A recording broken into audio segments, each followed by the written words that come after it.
L'air du matin était chargé d'un jugement silencieux alors qu'Angela Brown se tenait devant les grilles de Regency Heights. Sweat à capuche bleu marine, pantalon simple, rien à voir avec les costumes luxueux qui l'entouraient. Le regard du vigile se fixa sur elle, froid et méfiant. « Que faites-vous ici? Ce n'est pas un endroit pour quelqu'un comme vous, lança-t-il d'un ton sec. Angela leva son contrat. « Je suis propriétaire du Pentouse. » Il ricana en feuilletant les papiers négligemment. « Faux. Vous nous faites perdre notre temps. » Des chuchotements parcouraient la foule. Qui pense-t-elle être? Elle essaie sûrement d'escroquer l'immeuble. Mais le calme d'Angela restait inébranlable. En elle brûlait frustration et détermination, fruit d'années passées à prouver sa valeur dans un monde qui ne voulait pas d'elle. Elle n'était pas n'importe qui. Elle était la présidente, la propriétaire.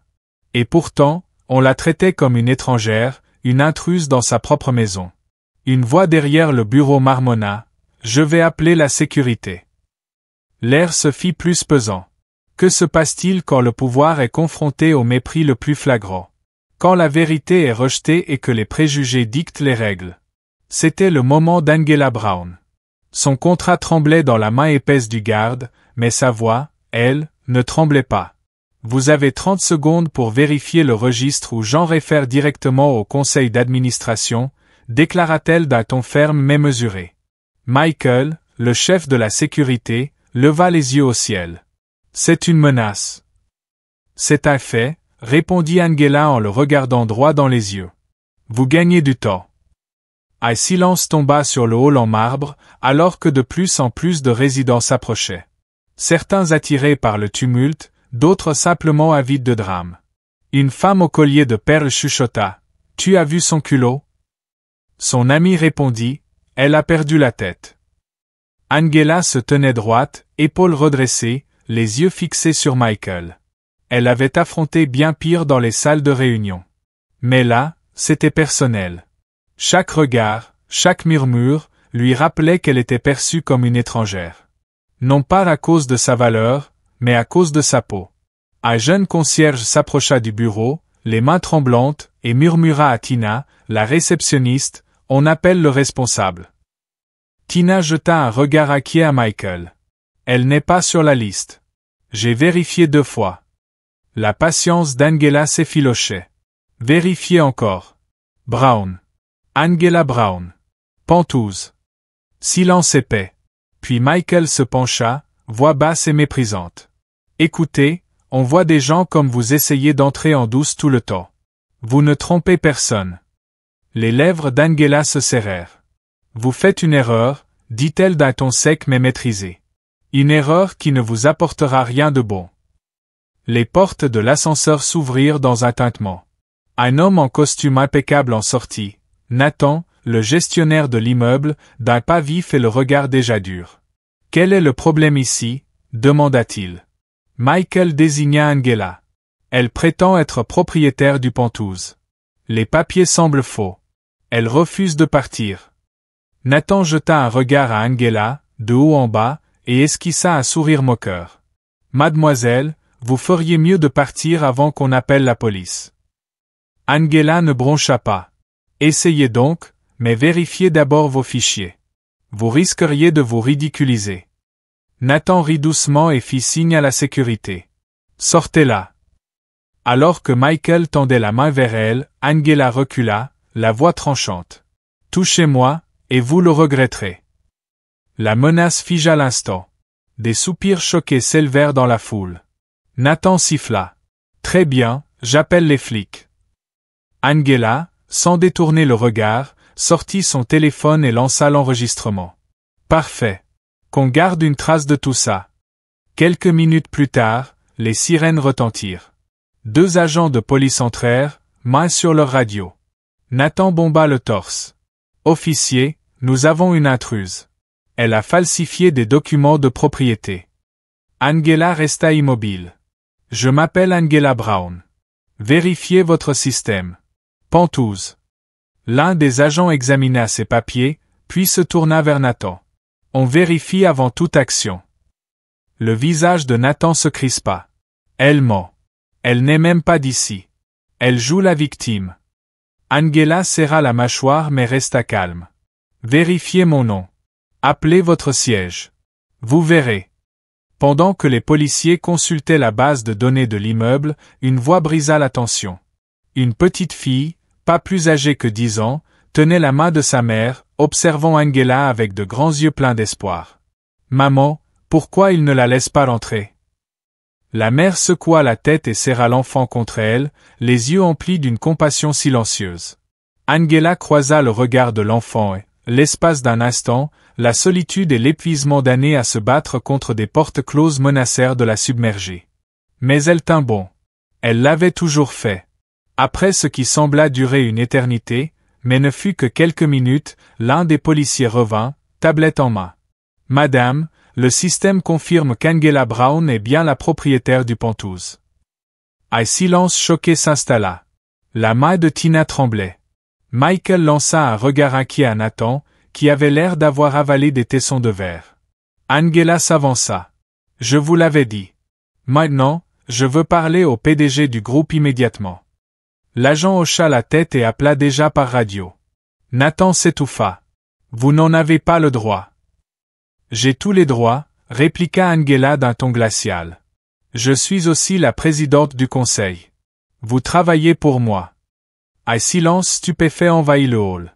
Cette même foule qui, quelques instants plus tôt, rêvait d'un scandale. Tous la fixaient, incrédules.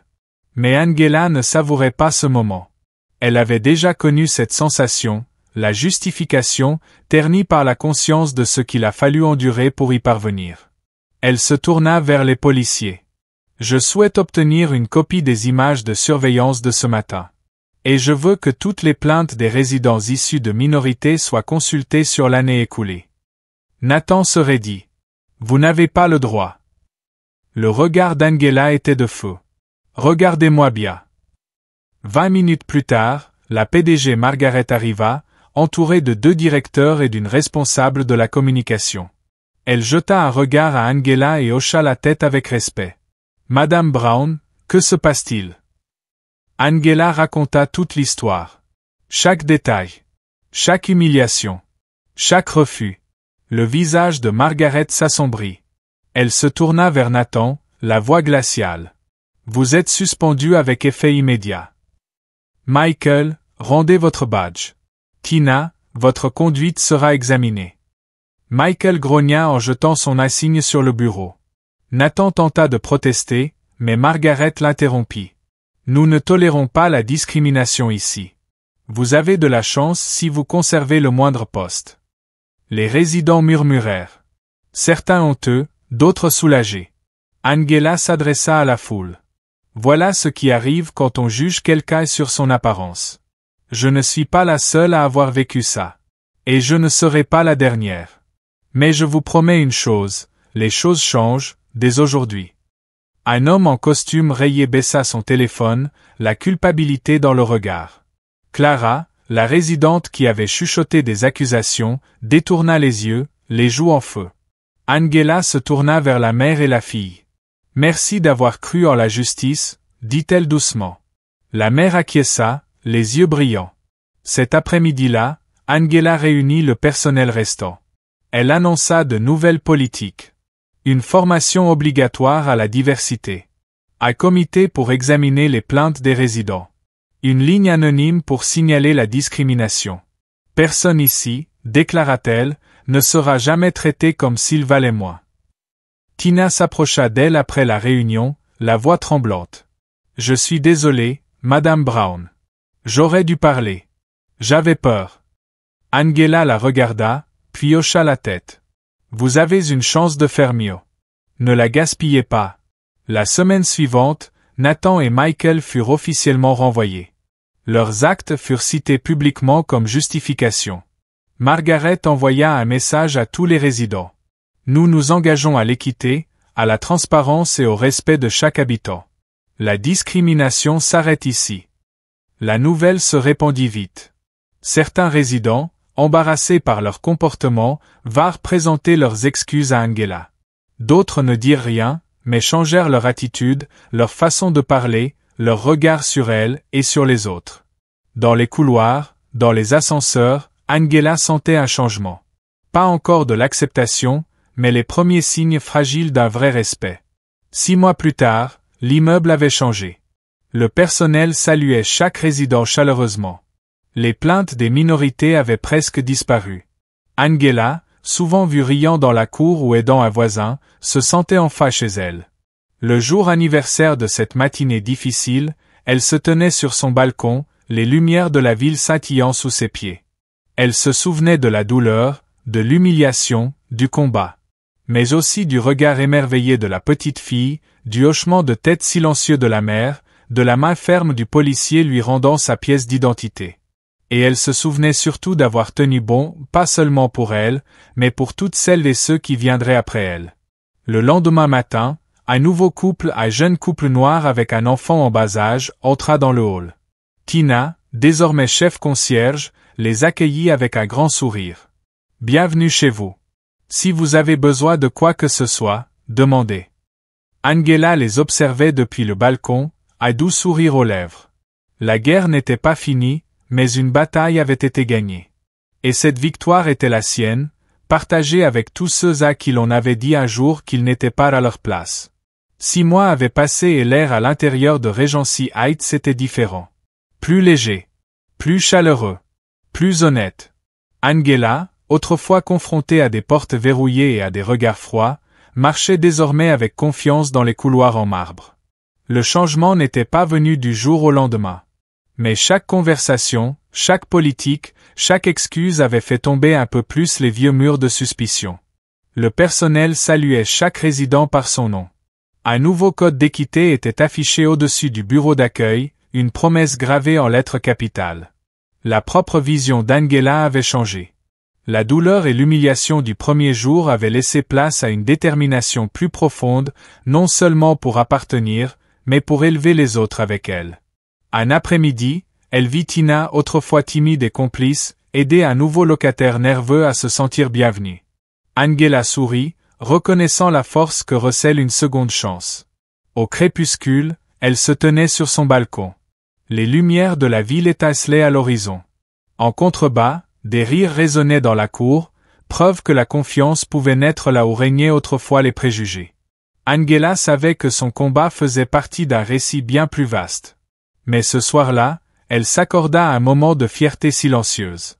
Si vous croyez en des histoires qui défient et transforment, aimez cette vidéo, partagez-la, et rejoignez la communauté Real Life Stories. Ensemble, visons les 10 000 abonnés, et continuons à nous battre pour le respect, la vérité et l'espoir.